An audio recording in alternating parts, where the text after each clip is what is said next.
It's Just Business with Steve Thomas and your host, Chris Larry.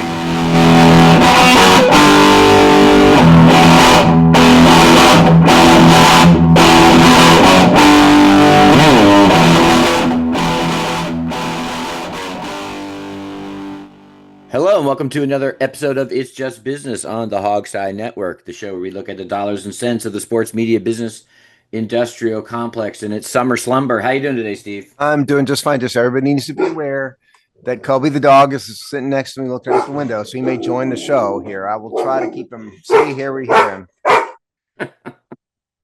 Did it not get its walk today? No, I he has been on a 2-mile run already this morning. I was hoping that would keep him quiet, but it really hasn't. So here, the big question I have for you though is, did you watch the Black Sabbath Ozzy thing? I watched some clips, some highlights. I thought he came off and then followed some of the drama and social media snippets over the weekend. I actually thought, sitting in that ridiculous throne, but It's because he can't stand. I mean, what else is he going to do? But I thought he sounded passable for what he had to get through. Well, you know why he sounded passable? It depends on what clips you watched. Oh, is he all auto-tuned out? Well, it's what this is courtesy of Eddie Trunk, which is my rock radio thing I listen to. He pointed out that the stream was delayed 2 hours from the live show in Birmingham, England.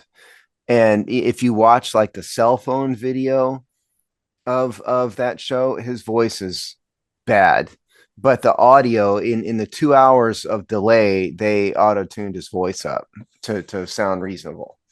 It's at the end of the day, can you blame him? I mean, yeah.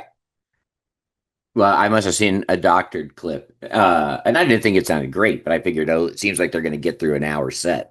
Yeah, because it looks like Black Sabbath did five trying to get Kobe's barking at a dog out there. He has no respect for the fact that we're recording a show whatsoever. Anyway, Black Sabbath did four or five songs. Ozzy did 4 or 5 songs. There we go. Sorry. All right, he moved into another room now. But I thought it was cool to see, if nothing else. The fact that Bob Daisley wasn't there is a bit of a crime against nature, but that is, Satan prevented that, of course. By Satan, I mean Sharon Osbourne. It seemed to come off with a pretty solid weekend for them. It was mostly positive and seemed like it did what it wanted to do. Definitely all those metal acts and the guest performers all seemed, very happy to be there. And it sounded like it was a giant love fest. Yeah, it honored Ozzy and Black Sabbath. That was the intent. Your dog is not a Black Sabbath fan. No, he's not. He's definitely not. He was severely protesting. I don't think he likes like the evil kind of like the evil tone and tenor of Black Sabbath. I think that's his problem with it. Yeah, that's what makes them great.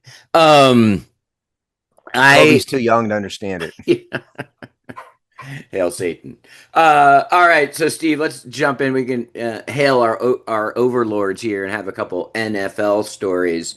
One, this, which we talked about, I think, in the last show or recent shows anyway, this collusion case that wasn't, so to speak, having to do with the fallout from the Deshaun Watson guaranteed deal, and basically the owners and their management consultants saying, what do we do to curtail this? And there wasn't enough evidence, blah, blah, blah. But the plot thickens since the last time we talked about this, in that now there's all this accusations and rumors and squabbles about how much collusion might have gone on between the NFLPA and the NFL to keep all of this under wraps. And now it's kind of reemerging, one, because the story emerged, and then two, forces within the NFLPA that either didn't know about nor would have agreed with, burying this story essentially. And now a lawsuit has popped up 6 months, and it looks like we're in for quite a leadership battle at the NFLPA.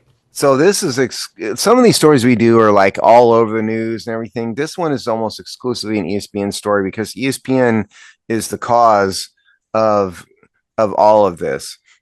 So we talked about this 2 weeks ago, but there's an update.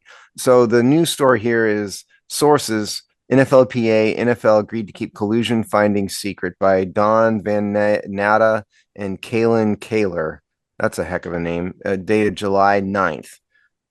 Okay, so if we go backwards in time, the Wayback Machine, what had happened here is that there's an arbitration case in which the NFLPA alleged that the NFL owners colluded to, as a result of after the Deshaun Watson contract, which I think is most people agree is the worst contract in NFL history.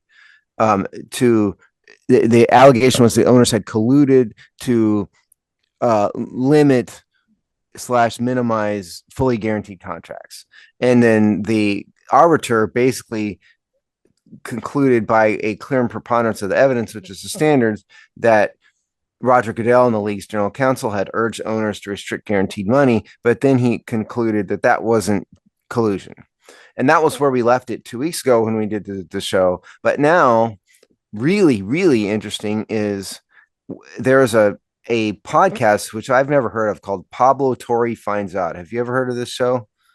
Yes, and remember they had a gentleman's bet with that he and Pablo right. and Mike Florio had a gentleman's bet. So That's right. He's got a big enough right. audience for that to be relevant. Yeah. Okay. I forgot about that part. Yeah. So Pablo Torres Finds Out got a hold of a 61-page confidentiality agreement between the NFL and the NFL union, in which the NFL and the NFL union agreed to keep the collusion findings confidential, not just from the media, not just from disclosure, but also from the union members, with the exception of a handful of executives and the union attorneys. They did not distribute the findings to the player representatives or the union at large. Now, I've never represented union, thank God, because I have a conscience and a soul. But I can't speak from experience in this, but it strikes me as highly unusual that you would have an arbitration finding and then the senior executives would choose to keep the findings confidential, meaning away from the union members who you're purportedly representing and on behalf of whom you filed the arbitration case. That strikes me as really odd. But again, I'm not a union guy at all, as everybody might guess. I that's just stunning to me. What do you think? It's highly irregular, and I think the leadership and NFLPA leadership is in very shaky waters here. Not to be ashamed of himself. So what's his name? This guy's name is. Have to advocate for your union members, and keeping information secret from them is not a thing that should happen. Yeah, no, it's bullet point one in the job description, so to speak. Inform your members. Yeah. So, and I still am not quite sure what the motivation would be, right? Like so it's not what you're supposed to do. It's not the core principle of the job. So what's the angle? I'm kind of still a little bit curious about why you would even leverage your leadership, right? Because this is something that you have to know intellectually, that if it were to come out, it would be the end of you, or at least you'd be, I think the fight of your life. You want my guess here is that the union leadership is trying to protect themselves. That would be my guess, because this arbitration ruling, especially because they botched the case, which seems pretty open and shut, even at admission of the judge. Well, it's splitting shades of gray a little bit, because the judge said, yes, they talked about it, but no, that's not really collusion in accordance with the elements under the law, which is something that 99% of the people wouldn't understand unless they have legal experience. And the only ones who do are senior executives and attorneys. And so my guess is that these people did not want to explain to a bunch of unsophisticated football players how a judge could on one hand say, yeah, they talked about it, but it's not collusion, and then have the players rightfully probably blame them for such what would appear at first glance to be a bit of a contradictory ruling, even though it may not be. So I bet you this is self-protection, which is even worse. Yeah. No, I would agree with that assessment. That makes the most plausible sense.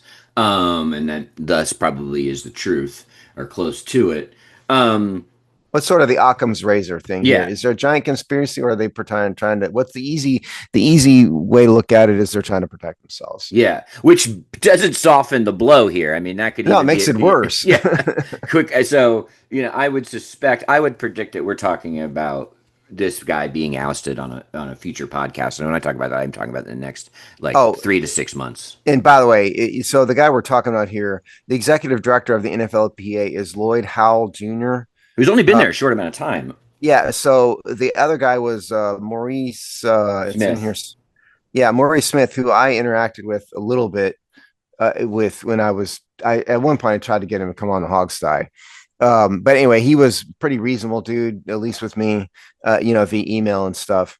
But this guy, if it were me, I would oust Lloyd Howell Jr. Here's what you should just in case this comes up again, and any of these people are listening. Here's what to do. When the collusion ruling comes out, you release the ruling along with your own explanatory memo to your members that says this is exactly what happened, and explain what the difference is and why the judge did what he did. You can say we disagree with it and we're going to pursue whatever legal avenues we have, but you be open and honest and explain it in a way that they can understand. Don't hide it. So dumb. Yeah, I mean, it's a cell phone, right? It's an own goal type situation here. So they brought this ruin on themselves.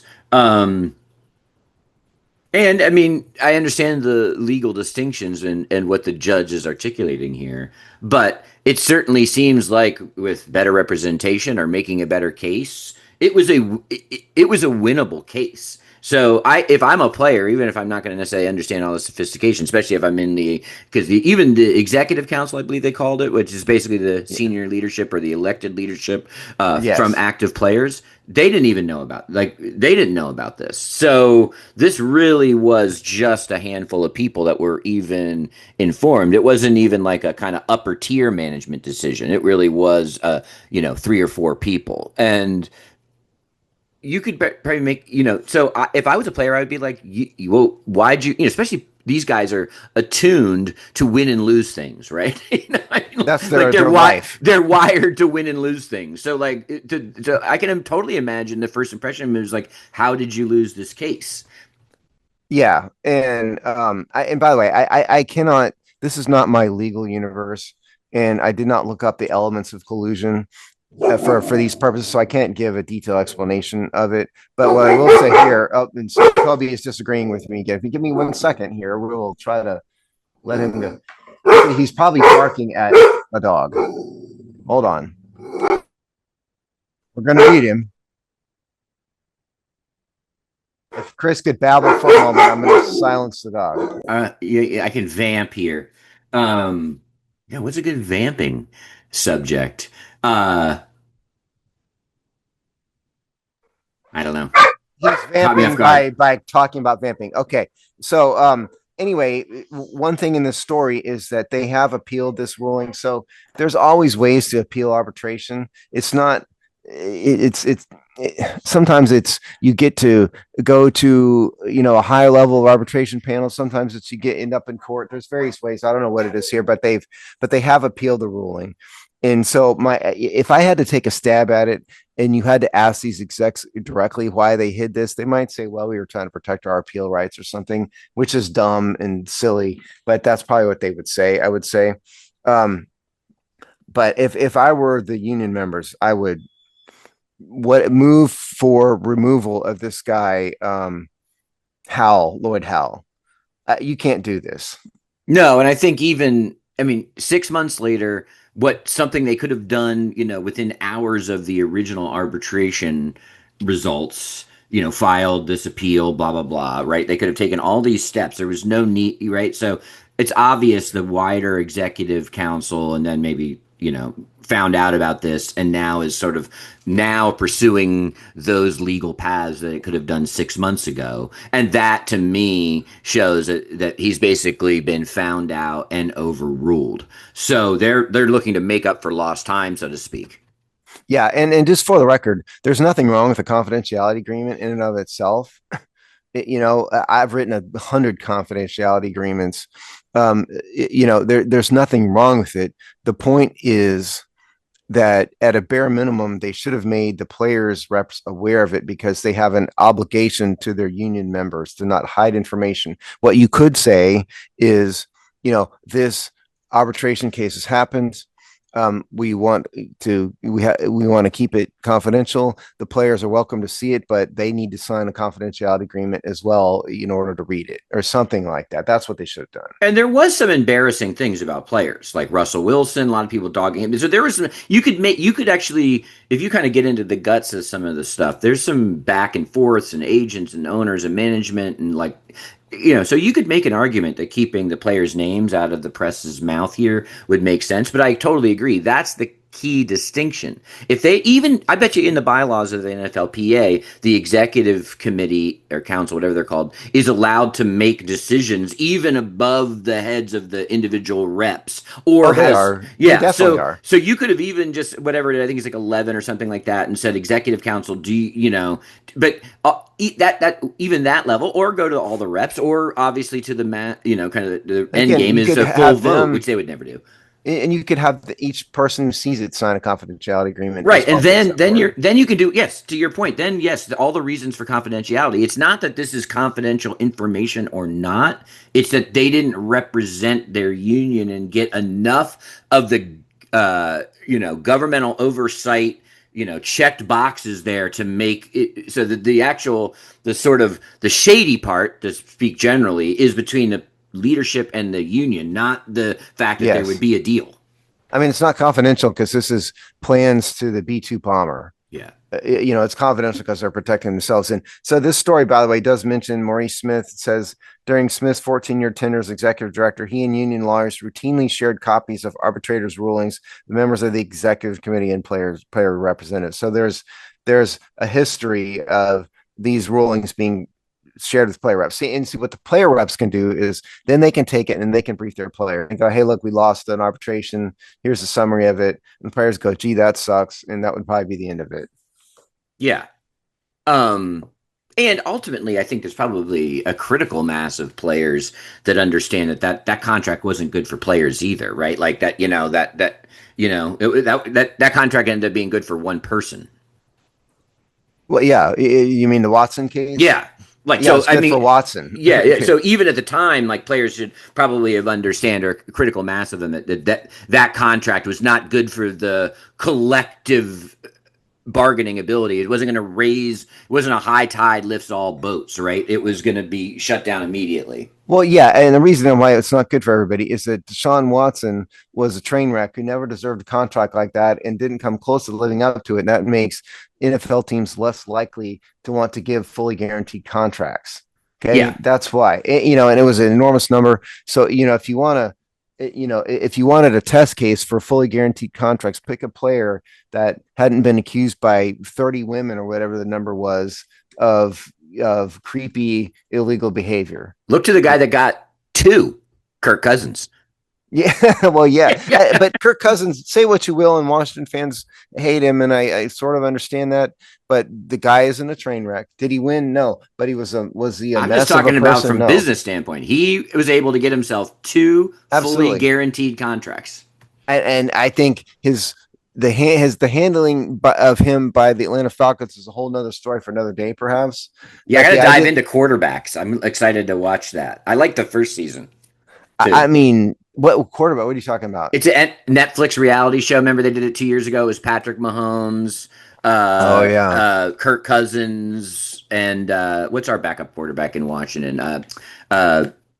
Marcus Mariota during his Atlanta season where he walked away. So it was actually pretty compelling. So Mahomes won the Super Bowl that year. Shocker. So it's just a reality show. Followed those 3 quarterbacks. Kirk Cousins was far and away the star because he's a goofball. And he had a good year that year in Minnesota. He's a nerd. He's a nerd and a quarterback. And so that worked well on camera and all that. He came across well. His family came across well. So last year they did receivers. That wasn't good.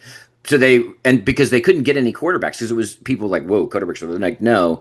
But then Kirk Cousins came back, so it's the story of his it profiles last season. So it's going to go. He had cameras that whole time getting benched, and already in the first episode he talks about how like he might not have made any of these decisions. And this is in retrospect. This was like last September, on Okay, camera. well, there's a good show, a recommendation for you. And all my point with the contract is, it's what's fascinating is that Atlanta signed him to $100 million contract, and then 5 minutes later drafted a quarterback in the first round and benched him. And now can't get rid of him. So no, they will be studying. I mean, Kirk Cousins. I mean, it's a little bit of an aside, but if you just and yes, put your opinions on the side. This has nothing to do with your opinions about Kirk Cousins as a player or person, what have you.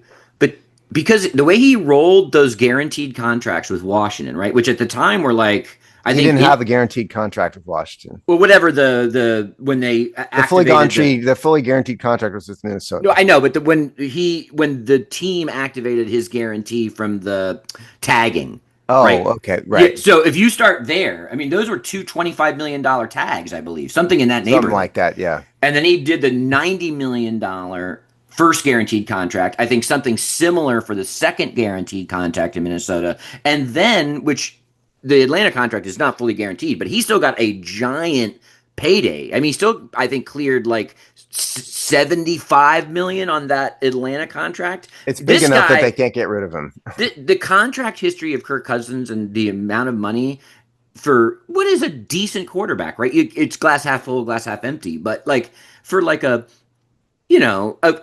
very good quarterback is one way you could even call him. He has made an insane amount of money. Okay, so, and we need to move on here, but just for the record, Cousins' contract with the Falcons, 4 years, $180 million, $50 million signing bonus, $100 million guaranteed. And so I was undercutting it. Yeah, and so there's $90 million guaranteed at signing, which was signing bonus plus 2024 and 2025 salary, and then he's got a roster bonus in 2026 of $10 million. So there's your $100 million. Then what that does to his dead cap, he's got a $75 million dead cap this year, which would be $75 million pre-June 1. If they could trade him post June 1 and save some money, but that's tough. Who's going to trade for this contract? Yeah, they're in a pickle of their own making. But it's amazing his contract run here. When you start with the tag, it's impressive, really. The two tags onward, it's crazy. It's impressive. You can't give the guy props for this. Yeah.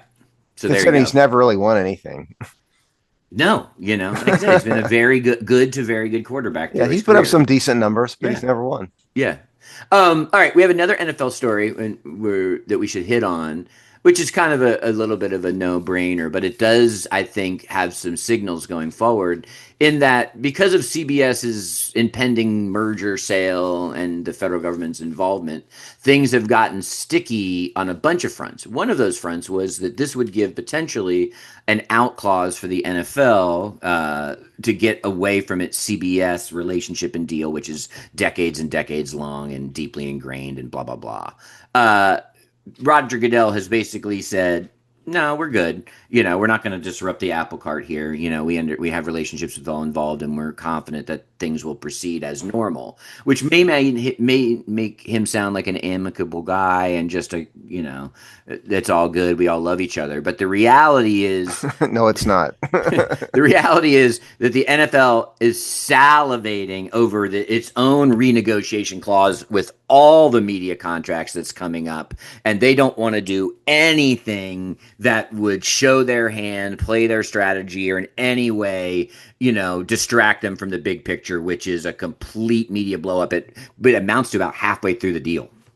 Okay, so this is something from the memo, which is what we've been advocating for a few months now, the front office sports, called NFL likely to stay with CBS, targeting mass renegotiation 2029. I don't know if I see an author on this thing. Yeah, I don't know. It doesn't look like another. So front office sports team. Yeah, whoever they are. Okay, and so the point here is that the NFL has an option to get out of their contract with CBS.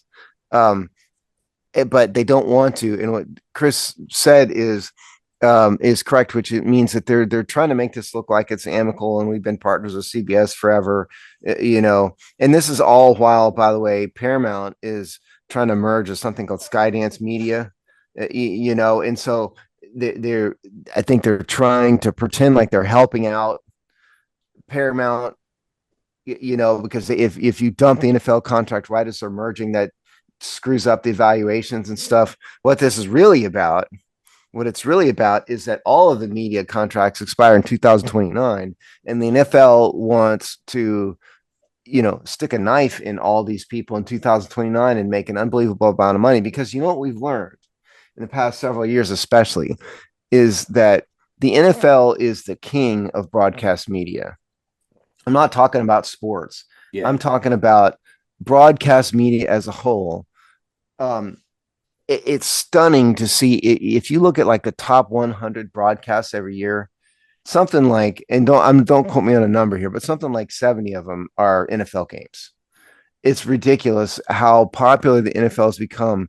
They are just Teflon, on this. And so the NFL is trying to leverage their popularity combined with the explosion of streaming into a whole new level of media contracts in 2029. So basically, they don't want to mess it up now. They want to just kind of get along for the next 4 years and then really, really stick it to them in 2029. And that's what this is about. 100%. And technically, Steve, because I think this is part of what I find so interesting about this, is the media rights deal does not end in 2029. It technically, and this is very much like an NFL contract, which is the hysterical part. It actually ends technically in 2033, but there is what they call. Well, I think there is an option to plug. There is an option to pull the plug in 2029. So that's kind of like guaranteed contracts. Certain years when there's years on a player's contract, they'll never play. That's sort of what's going on here. So there's basically a mid-run option that the NFL has, which they probably very smartly, because you got to remember the Amazon, the Netflix holiday games, the expansion on the week. These are post-media deal innovations. So the NFL there wasn't enough of it there with the streamers to include them here, but what the NFL most likely did was they built this out clause knowing how fast, and maybe both sides did, because maybe the networks also thought that might be valuable to them. But they made the 2029 rule because they knew the speed of streaming was going to be advanced, and they didn't have enough data information, or wasn't sophisticated enough to build it in the last time they negotiated this. So this is what we're dealing with. And in my world, this would be called an opt-out. Right. And what they did, remember, there's a bunch of different contracts. And so the NFL is really smart. They put the same 2029 opt-out in every one of their contracts, except apparently ESPN's is 2030 for some reason. But aside from ESPN, they could opt out. And now this story, the front office sports memo claims that it says front office sports sources say the league opting out in 2029 is a virtual lock, particularly given that the NFL continues to extend its position as far as by far the most popular programming in U.S. television. So that's what you're going to see. And I got to say, which is what I've said before, I think what the NFL needs to be careful about, if I was advising the NFL on business issues here, I would tell them to be careful not to overexpose yourself. I know it's kind of the high mark, the nadir, if you will, of NFL popularity, but at some point, too much is too much. Okay. My point here is that if you go back decades, the NFL was only on Sunday afternoon and then one Monday night game. What have we transitioned to? We've transitioned to all day Sunday morning overseas, Sunday afternoon, Sunday evening, Sunday afternoon, Sunday evening, then Monday, then Thursday, and then sometimes Saturday and sometimes Wednesdays, depending on if it's a holiday or not. At some point, you're going to overexpose yourself. I'm convinced that even the NFL people can get tired of even the NFL. And if I were the NFL, I would want, there's something mysterious about limiting access. Okay. It's kind of like, everybody loves a piece of chocolate cake. Pick your dessert, apple pie. But if you ate it every single day for every single meal, it would no longer be special. What part of what was special about the NFL, I think, was what they did marketing is they took Sunday. You go to church and then you watch the NFL all day. Okay. And if you have them on literally all the time, at some point it loses its mystique. And so I just have a feeling this new marketing deal in 2029 deals is going to be a vast increase in access. And I just get concerned that they could actually hurt themselves. That's my concern. I mean, we'll see. I mean, I think the ship has sailed on that. Like, if it's going to happen, it's going to happen. I think it's going to get worse, though. That's all I'm saying. I mean, there's only so many more days in the week. I think a probable outcome is, how do you deal with Sunday afternoons? And, whether it's the NFL ticket, which we talked about, that value of that's gone down for a variety of reasons, which we don't have to belabor. And the rest of the week, to your point, is sort of, there's only so many Black Friday games, right? So I think that in 2029, the battle will be actually the expansion of Sunday afternoons, which has definitely been the purview only of the networks, broadcast networks, and their broadcast channels, because they all own all the things now, but very specifically to be viewed on their broadcast networks, or in the very batten down the hatches Sunday ticket, which has been a lockbox for almost 20 years. So I think the real battle will be what are the expansion of rights, and do some of the streamers actually jump in on Sunday afternoons? I think that's where the key battleground will be. That's an interesting thought. And so what you're getting at is basically, do they give some of Sundays to like Netflix, for example, or Amazon?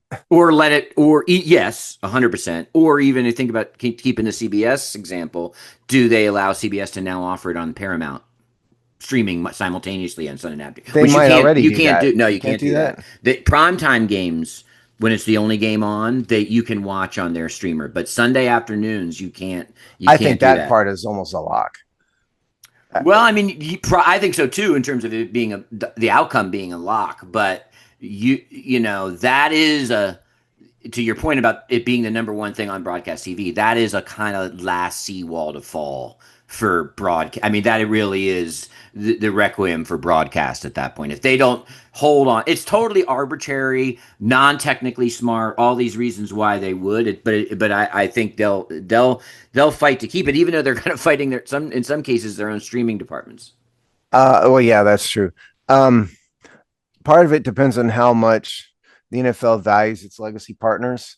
And my answer to that would be, I have venture a guess to say they value it zero. I don't think I bet you they don't feel any loyalty to them whatsoever. The NFL is going to be all about how can we increase our profits in a way that it continues to grow over decades. And so in that regard, I think streaming of Sunday afternoon games, which is an interesting point you brought up, is inevitable. It's just a matter of how to do it. So the question would be then, does Fox and CBS keep the Sunday afternoon games? Number one.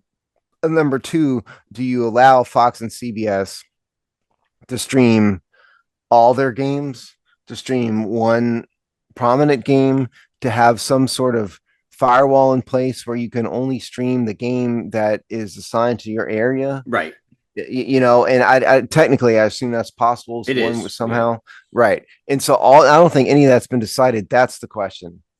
And I mean, it's a bit of an antiquated model, right? The current way they're doing this, because the original idea was, we're going to broadcast the game that's most interesting to the local audience. So if you are in Minneapolis, you're going to see the Vikings. Everybody wants to see the Vikings. And decades ago, it was blacked out locally if the game wasn't sold out, because back then the ticket sales are such a bigger part of the income of the teams. Now it's not. And so it's changed. But if the Vikings weren't playing, then you might see the Bears, because the Bears are the most interested to the people there, whereas they don't really care about the Dolphins necessarily. But all of that has changed now. So that's an interesting point. I don't know what the NFL is going to do. I don't know. What do you think? Where do you think we're going to end up? I'm trying to decide. Well, I think you actually already articulated the probable, especially in this kind of half step measure. Because let's say they do just, there's this pull out and they basically just renegotiate on the edges and have something that has some significant changes, but is essentially becomes an extension to 2020, just continues the original 2023 plan, because the NFL, it's not good for the NFL to sign too long a term contracts. That's one of the things we're learning here, right? They want more like 4 to 5 to 6 year increments here rather than 10-year increments, so that they can actually adjust to the changing landscape. So I think you probably articulated what would happen. You'd open it up to the streaming, because you got to remember Disney, old school ABC, Peacock, old school NBC, and Paramount Plus, old school CBS. So there already are streaming options for all three of the historic broadcasters. So they can turn. I don't know if Fox has one. That's true. That's actually a good point. They are, but they've made strategic decisions to stay out of that. So that they could be the odd network out to a large degree. But the dark horse here is, because you could figure that out. You could do regional blocking, all of that, right? You could just slightly update the model, which I think, is a problem. Probably the most, again, if you think about what's the most likely solution, it's probably not to totally upset the apple cart. Right. Just expand it to new capabilities. Right. But the upset the apple cart route is, we don't also know what the NFL wants to do with owning its own content, right? In terms of, they do own their own content. I know, but you give the giant, massive deal to YouTube, and you would just a la carte the entire product. Right. And those pipes are also there. So does the NFL, so it might say, and then maybe, okay, you can have the regional broadcast and you can even expand that to streaming. And we'll even pay you to leverage because NFL is not going to want to pay for the broadcast fees, right? So they'd sub-license out to the networks, but you've got to let us a la carte that on the internet via YouTube TV and charge premium prices for all kinds of packages. Which the networks would be against. Except for, unless you negotiate it properly, which means they still get all the regional rights, and the NFL is paying them basically to be the actual physical broadcasters, and some kind of licensing fee that goes back for that service. Well, then I think the networks would be helping. And there's a bunch of cheapskates like me who's never going to pay $300 to YouTube. Not because but you might pay $6.99 for a big game. Maybe, but I'd rather watch it for free on CBS. Yeah, but that no one cares. That's not going to. You're not the user story they're going to be designing for. Well, I know, that's what I'm saying. I realize that, but that's where I and some people would come out. But I don't think most people are nearly as cheap. But if in that scenario, you could still. I know you don't care, but you could still watch the Houston Texans, right? That wouldn't stop. You would still get a broadcast, which is the same thing you would have gotten 10 years ago. You're saying still broadcast the game, but then have a rights deal negotiated wherein YouTube could stream live all of the games or pick your platform. And maybe they can't sell back to Houston market, right? You could do that, right? You can't pay-per-view a Houston game. You can do all kinds of different checks and balances, but the networks will have to say, great, we still get our local rights. We get to expand our local rights into streaming, and you're going to pay us basically for production of the broadcast of the games. We're going to waive our right to let you block the a la carte sales of that game in other markets and other games in other markets, and we're going to kind of drop our proprietary need to lock that down. Because what hasn't changed in this market is local fandom. Granted, 100%. Yes, stuff is available all over the country, but it is still the case that local fans, for the most part, like their local team. And most people aren't contrarians like I am. Most people like their hometown teams. And if you live in Houston, you're going to still want to watch the Texans. And I understand that. And then they need to make it, the NFL would be wise to make it easy for the local market. And that might include something along the lines of what you're saying, which is the network that ends up with a contract, CBS, Fox, NBC, still broadcast the local game, but then you just have sort of an expansion, if you will, of the YouTube program that already is in place. Here's what the NFL really needs to do is, instead of having one option for, what is it, $400 a year or something, whatever the number, something like that, It's like 350 $385 or something. Yeah. If they would allow a la carte games. Yeah, that's what I'm saying. This is the path to a la carte. And by the way, there was a lawsuit about this. Remember? Yeah. That guy wanted to watch the Saints and sued the NFL over it. And the NFL probably, I mean, you got the NFL and Truth Serum. They want the rights to sell individual games or team passes or all kind. I mean, there's a rainbow of options.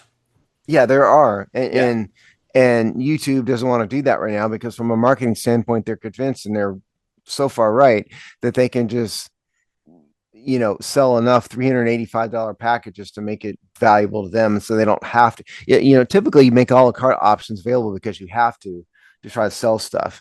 Well, I think the point here is that the NFL is so popular that so many people want to drop 385 or whatever the number is, that they don't have to bother with it.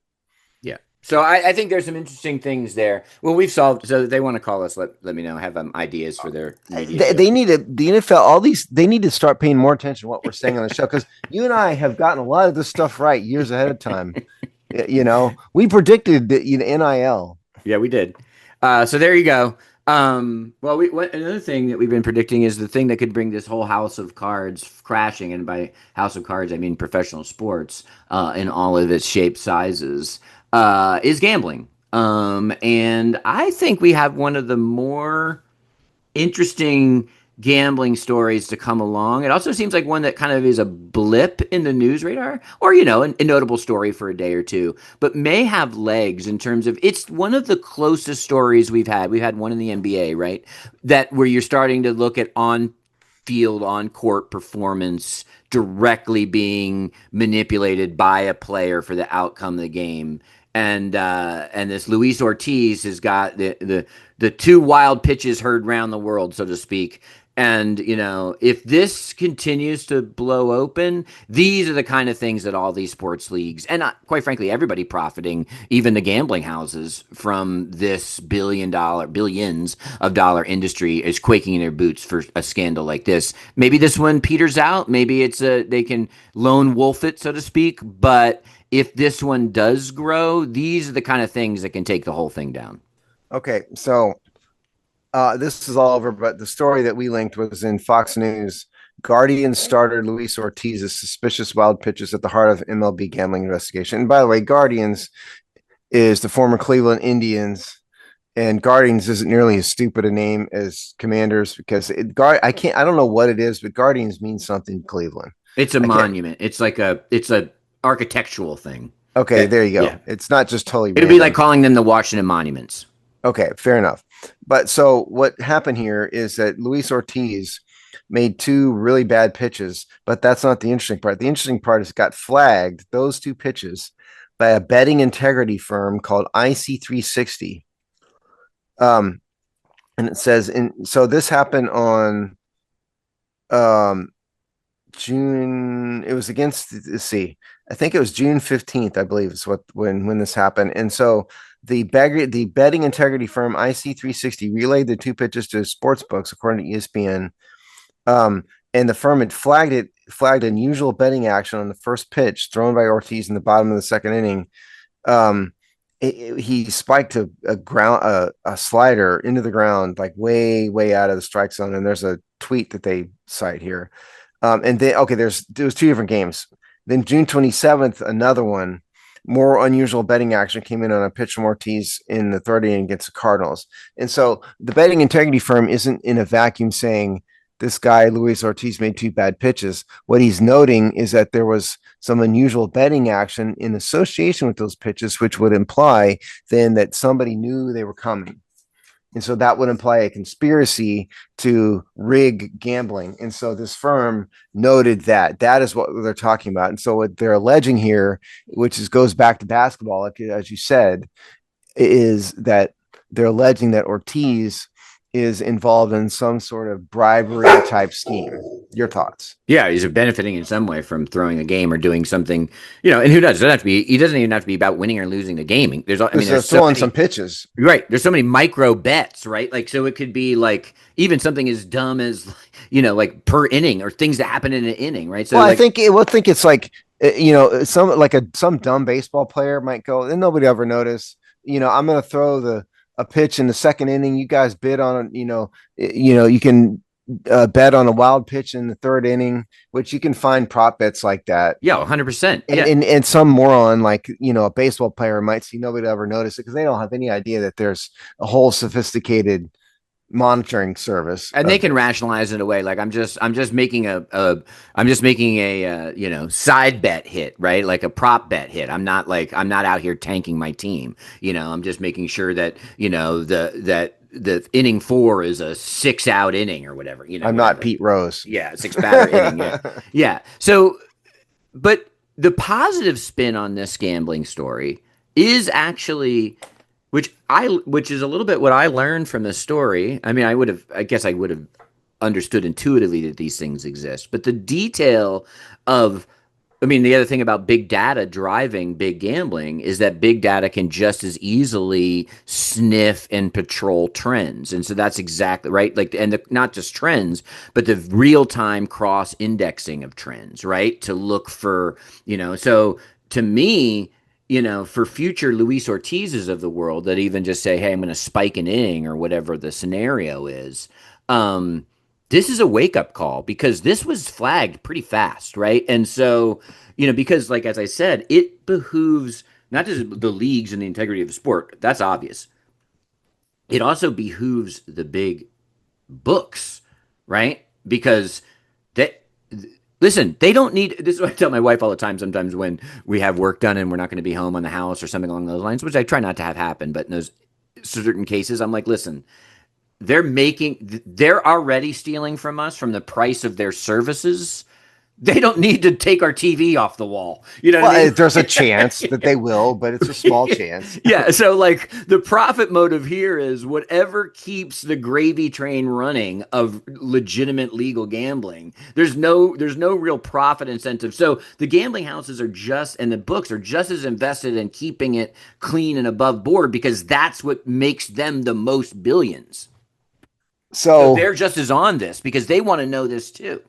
Yeah. So the lesson here is that if any of you want to try this, there is real time betting monitoring that's going on. This is not somebody going backwards in time. This is as it's happening. Yeah. This data like a company, Geiger counter. Yes, this data company is noting unusual activity. And by the way, Ortiz got suspended. I should have said non-disciplinary because it's probably some kind of like innocent till proven guilty something delegation. Like that, right? Yeah, and so it's what the Fox story claims. It's non-disciplinary leave, which is scheduled to run through the All-Star break, and so in the second half of the season starts July 18th. So he's basically suspended for a couple weeks, basically so it's going to look like it's not a disciplinary suspension, like he beat somebody up in the parking lot, he gets suspended for it. That's not what this is. And the Guardian statement is pretty bland. It just says the Guardians have been notified by Major League Baseball Luis Ortiz has been placed on leave per an agreement with the Players Association due to an ongoing league investigation. The Guardians are not permitted to comment further at this time. We'll respect confidential investigation process. So the investigation is going to determine whether or not Luis Ortiz was bribed by somebody to throw some pitches and tell them when they're going to throw pitches so they can bet on them. I'm not typically I'm surprised this hasn't happened sooner, to be honest. I'm not a typical conspiratorial thinker, often because I just think that the truth is usually way more horrifying. You think Lee Harvey Oswald killed Kennedy? Yeah, I mean, the right. Truth is worse than your made up. Jeffrey Epstein really did just hang himself. Although that video seems pretty doctored. However, think about this. I am a technical paranoid, so I guess I do have my own strands. We're going to get electronic umps is not far off, right? It needs to happen now. I'm all in favor of it. Well, those things are going to be giant data collection things too, right? Because just as Yes. it's a relatively small amount of technology to read ball and strikes, that they could do it But tomorrow. the Major League Baseball umps are so arrogant and conceited about they're just the worst. I'm just saying, I and know. you could be positive about this, but that you put a giant data collection machine in the game. I mean, so like I'm just saying, just No, because you could rig it hypothetically I to didn't even just call rig it. X number of balls and strikes. Like just looking for these variances and feeding that same data machine. Yeah, well, yeah. So you're saying, have the machine realize they're supposed to be 76% of curveballs or strikes, and all of a Right, sudden or they're at how many? 40%. This is 5 straight pitches outside the Yeah, not just the strike zone, but the like sort of they normal could look pitching what it could zone. look for. What you're saying is it could look for highly unusual patterns Yes, that would be indicative of a rigged process. these big I could just be basic about it, AI or whatever. Any of these giant data models, right? They are like junkies, right? They need constant updating of data, right? Like they're like it's a feed the beast thing. So, like any stream of data, and it would be unimportant by itself, right? Like the robo ump is collecting those variances. In and of themselves, they're not. But as part of an ocean of data with AI technology parsing that data in milliseconds, it's always because sports is still entertainment, right? We can give you that. Although it's huge money entertainment. It's entertainment. But it is not necessarily always innovating here. They're using things that are already tried and true. So a really fascinating story is the technical advancements is on Wall Street, which is basically collection and micro crunching of data to and filing of I mean there's whole stories of building fast cables underneath the ocean and stuff, and these like hiring your own nerds to squash algorithms so that the returns come in faster and you can make your trades. So there's already a whole infrastructures here about parsing and spreading and getting huge data sets together. So something like sports and sports gambling, my point is it's obviously billions of dollars, but it's not new tech, right? It's just the repurposing of tech that's already been deployed for much even more giant profit motives. It's amazing how far data collection has come. And by the way, we should have said so the NBA part of this, I can't remember the guy's name, but there was a referee who got. Oh, I'm even thinking about the player that got suspended last year. Remember you're right. I forgot about him. There was a player who was suspended. Yeah.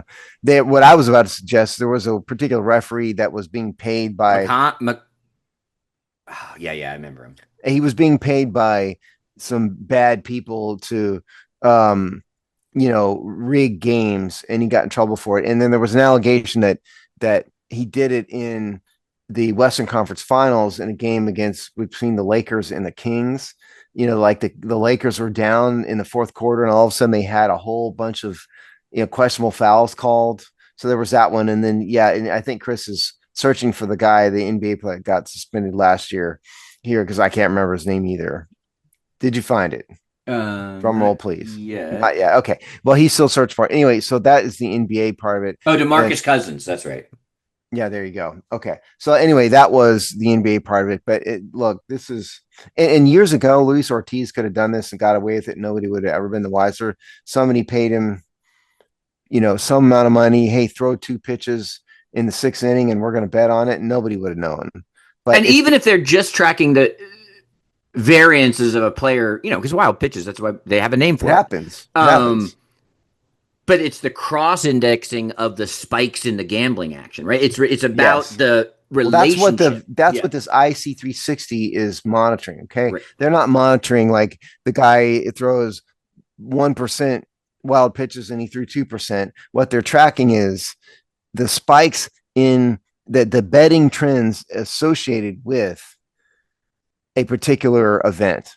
Okay. And so their AI system, their sophisticated computer system noticed a spike in betting when this guy, Luis Ortiz, threw a couple wild pitches. Yeah. Oh, that's interesting. Yeah.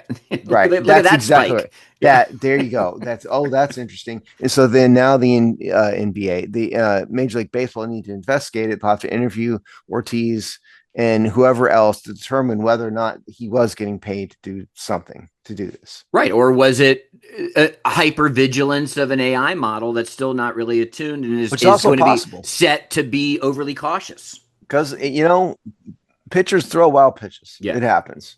Even Clayton Kershaw throws a wild pitch every once in a while. Charlie Sheen in Major League. Yeah, there you go. It came together at the end, though. Yeah, that's right. When it mattered, he shined.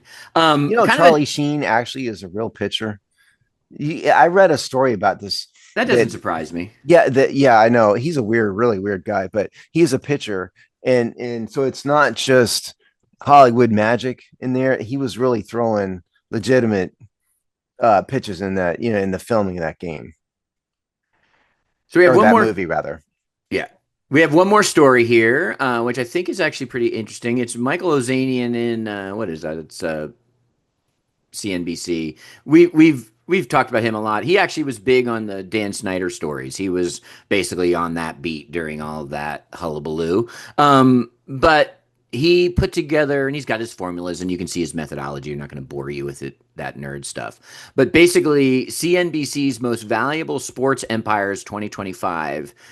So stacks 20. Now, we're not saying like, the Yankees are a dynasty. This is not, this is about the sports business collectives, the empires, what's in their portfolio, and what is then basically the composite value of that portfolio. Interesting on a couple levels. One, I think not too surprising, where we can talk a little bit more in depth, but a couple things for me were still how you have to have an NFL property in your portfolio to be in this list. Oh, sure. It's the most valuable sports. But even people talk about international soccer and stuff, and those help in this portfolio, but they're not the same. And two Washington, D.C. area ownership groups in the top 20. So if you've been paying attention to us for any amount of time, you should be able to guess that Stan Kroenke is number one. Stan Kroenke is the richest dude in the NFL, okay? So Kroenke Sports Entertainment owns the Rams, the NHL's Colorado Avalanche, the Denver Nuggets, and then the Arsenal, which is the soccer team in England.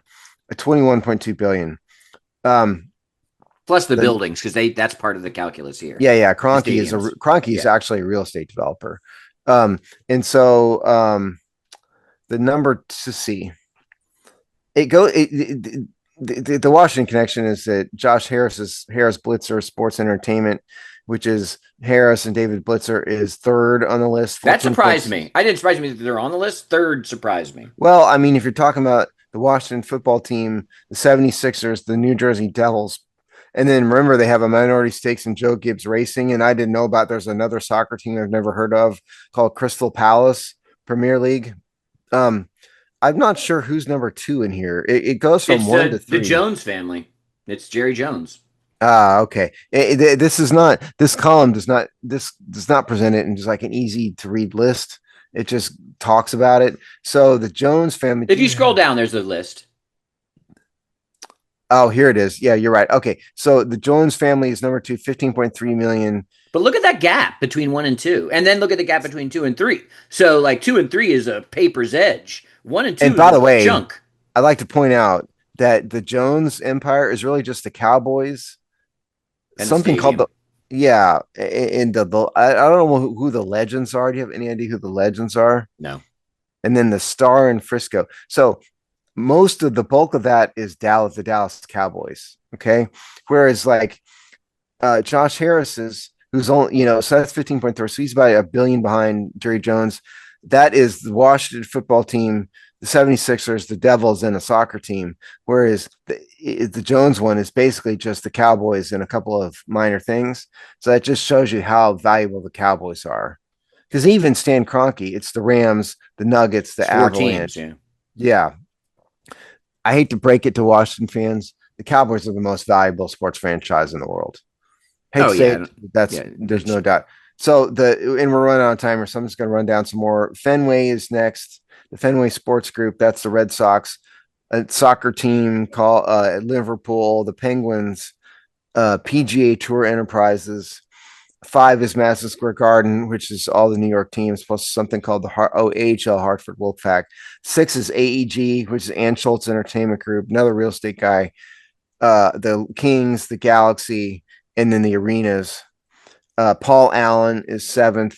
the Paul Allen estate. Yeah, this one's fascinating because this is the empire that is in flux. That family's going to sell all or Yes. parts of this sooner than later. Paul Allen is the Microsoft guy, one of the two Microsoft guys who died. So his Jody Allen, is that his wife? I don't know think who it's his daughter. Okay, is running the thing for now, but yeah, it's going to be sold. And then eighth is the Kraft Group, which is Robert Kraft. It's the Patriots soccer team I've never heard of, and then something called Kraft Analytics and Patriot Palace, which must be the stadium. 9 is Golden State, which is the Warriors and some junk. And then 10 is Yankee Global Enterprises, which is the New York Yankees. And then some soccer teams. So there you go. There's the top 10. Your thoughts? No, I still would contend that the Harris Blitzer group being number 3 is the most surprising thing to me in the top 10. It's not to me because he has a very expansive group of professional teams. Devils and even 76ers. They're still NFL team or NBA and I know. I mean, yes, I get when I see it on paper. I'm saying it makes sense. I just if I were to if I had these, you wouldn't have guessed it. If I had these 20 and I were putting them in order, I would not have had him in the top 3. I wouldn't have either. No, I agree with you there. I wouldn't have either. But my point is like some of these are in the Cowboys are number. Jerry Jones is number 2 mainly because of just the Dallas Cowboys and some miscellaneous stuff. The Yankees group at 10, which again that is mostly they have some. Well, it's some minor stuff underneath, but it's mostly Yankees. Yeah. 10 was I thought a little low, especially when you consider the Maple Leafs at 11, which is the Maple Leaf Sports, which is basically very similar. Some, the Toronto Maple Leafs and then some like baby franchises across different weird leagues. Being so close, I thought was interesting. I mean, I'm going to call out my man, Uncle Ted, and say that I think it's pretty impressive that he's in the top 20 here. It's also kind of impressive that he's done it with a different strategy. If you look across these, a lot of these are in different markets, different regions. Some of them are a little bit heavier on the real estate side and might only own one team. From the kind of mix of multiple team ownership, venue control, and building a pretty powerful regional media empire, he's kind of done it in a slightly different path than some of these others, and the sort of hyper regionality of it. Yeah, and Ted Leonsis is Monumental Sports Entertainment, which is 19, 7.84 billion, which is the Wizards, the Capitals, the Monumental Sports Network, which is a TV network, and then some WNBA team nobody's ever heard of, the Mystics. Yeah, he's kind of taken the road less traveled, in the words of Robert Frost. Which is always the outliers. Which is my favorite poem, incidentally. Oh, there you go. A little sensitive Steve side. No. I just the road less traveled by Robert Frost is talking about a guy who, took the path that the lesser people had, and that has made all the difference in his life. That's something I can appreciate. All right, you can patch up your sensitivity. I have no. Everyone sees no through it. Everyone sees through it. The facade is cracked.